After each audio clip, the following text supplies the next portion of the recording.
The year is 1992. The Berlin Wall has fallen, the Soviet Union has collapsed. A wave of optimism sweeps the globe. In this atmosphere, Francis Fukuyama publishes The End of History and the Last Man. Fukuyama claims history, as a clash of ideologies, has reached its endpoint. He argues Western liberal democracy has triumphed. Inspired by Hegel and Marx, he sees liberal democracy as the ultimate goal. However, critics challenge his assumptions, pointing to enduring conflicts and inequalities. Fukuyama's argument rests on the idea that history follows a progressive trajectory. Each stage builds upon its predecessors, leading humanity towards a more perfect form of governance. Liberal democracy, with its emphasis on individual rights and representative government, represents the pinnacle of this evolution. The seeds of liberal democracy were sown during the Enlightenment. The French Revolution marked a turning point. It demonstrated the power of democratic ideals and inspired movements for change. Throughout the 20th century, liberal democracy faced and overcame numerous challenges. The collapse of the Soviet Union was the final nail in the coffin of authoritarianism. With no viable competitor left, liberal democracy emerged as the only game in town. To bolster his claim, Fukuyama points to a number of historical trends. One of his key pieces of evidence is the democratic peace theory. This theory, while not without its critics, suggests that mature democracies rarely, if ever, go to war with each other. The spread of liberal democracy, therefore, has the potential to usher in a new era of global peace and stability. Fukuyama also highlights the decline in interstate warfare following the Cold War. Regions like South America and Eastern Europe, which had previously been plagued by conflict, experienced a period of relative peace and stability as they transitioned to democracy. The overall decline in battle deaths worldwide further supports his argument, suggesting a correlation between the rise of democracy and a more peaceful world.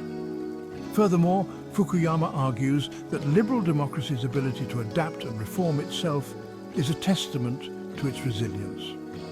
Unlike rigid authoritarian regimes, democracies have mechanisms for addressing internal problems and responding to changing circumstances. This flexibility, he believes, will allow liberal democracies to withstand the inevitable challenges of the 21st century. Fukuyama's bold thesis was met with a flurry of responses, both positive and negative. One of the most scathing critiques came from French philosopher Jacques Derrida. Derrida accused Fukuyama of being a superficial reader of Alexandre Koyeve, a Russian-French philosopher who had previously argued that the United States embodied the realization of communism.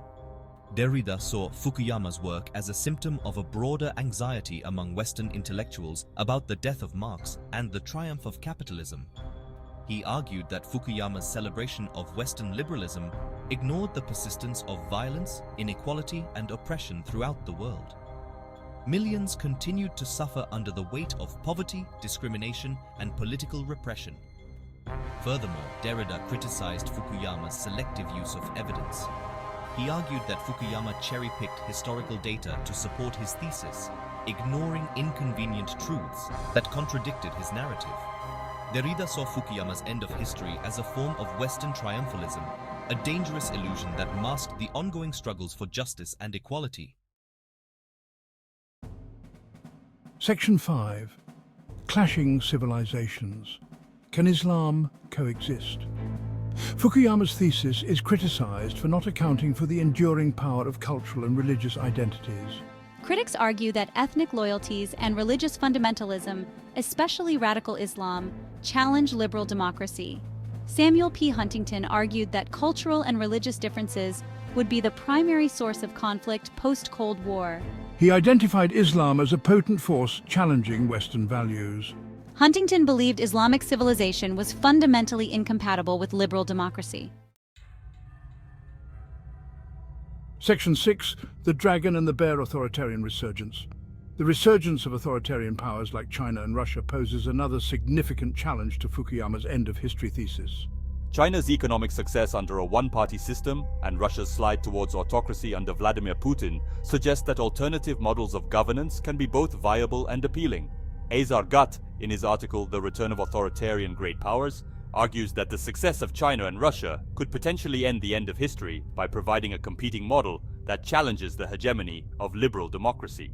He suggests that these countries' ability to combine economic growth with authoritarian rule could inspire other states to follow suit. Robert Kagan, in his book The Return of History and the End of Dreams, echoes this sentiment.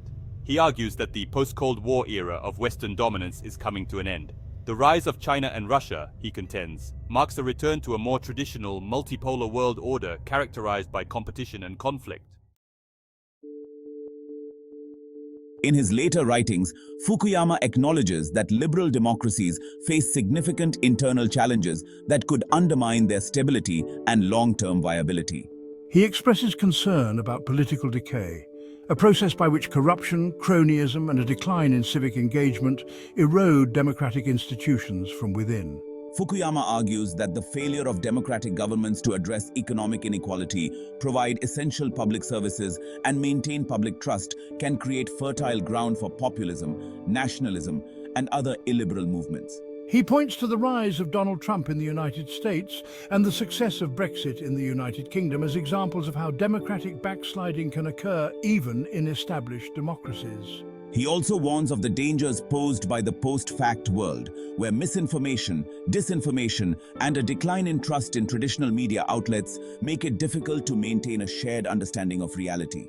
This erosion of trust, he argues, is deeply corrosive to democracy, which relies on an informed citizenry capable of making rational decisions. Despite the various criticisms and challenges to his original thesis, Fukuyama maintains that liberal democracy remains the most viable and desirable system of government. He acknowledges, however, that his initial formulation of the end of history was incomplete and perhaps overly optimistic.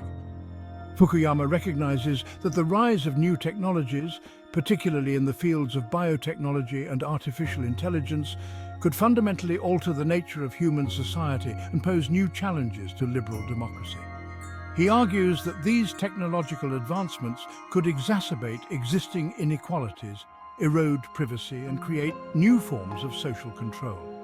While acknowledging these potential threats, Fukuyama remains cautiously optimistic about the future of liberal democracy. He argues that its inherent adaptability, capacity for self-correction, and enduring appeal give it a significant advantage over alternative systems. Fukuyama stresses that the survival of liberal democracy depends on the willingness of citizens and leaders to address its internal weaknesses and adapt to a rapidly changing world. He calls for a renewed commitment to democratic values, such as individual rights, the rule of law, and a free and independent press. He also emphasizes the importance of civic education and engagement. Citizens need to be informed about the challenges facing their democracies and empowered to participate in the political process. Fukuyama believes that a vibrant civil society, composed of active and engaged citizens, is essential for holding leaders accountable and ensuring that government serves the needs of the people. Furthermore, Fukuyama argues that liberal democracies need to find ways to address the economic anxieties that fuel populism and nationalism. This includes investing in education and job training, promoting economic opportunity, and ensuring that the benefits of growth are shared more equitably. The End of History and The Last Man remains a seminal work in political thought, even as the world grapples with the complexities of the 21st century. Fukuyama's central claim, that liberal democracy represents the endpoint of humanity's political evolution, continues to spark debate and inspire both hope and skepticism. While Fukuyama's vision of a world universally embracing liberal democracy may seem overly optimistic in light of current events, his core belief in the enduring appeal of freedom and human dignity remains a powerful and relevant message. The challenges facing liberal democracy are real and significant, but so too is the human desire for liberty, equality, and self-government. The end of history, if it ever arrives, is not a predetermined outcome, but rather a choice that each generation must make. The future of freedom, in the end, rests on our collective willingness to defend and uphold the values of liberal democracy.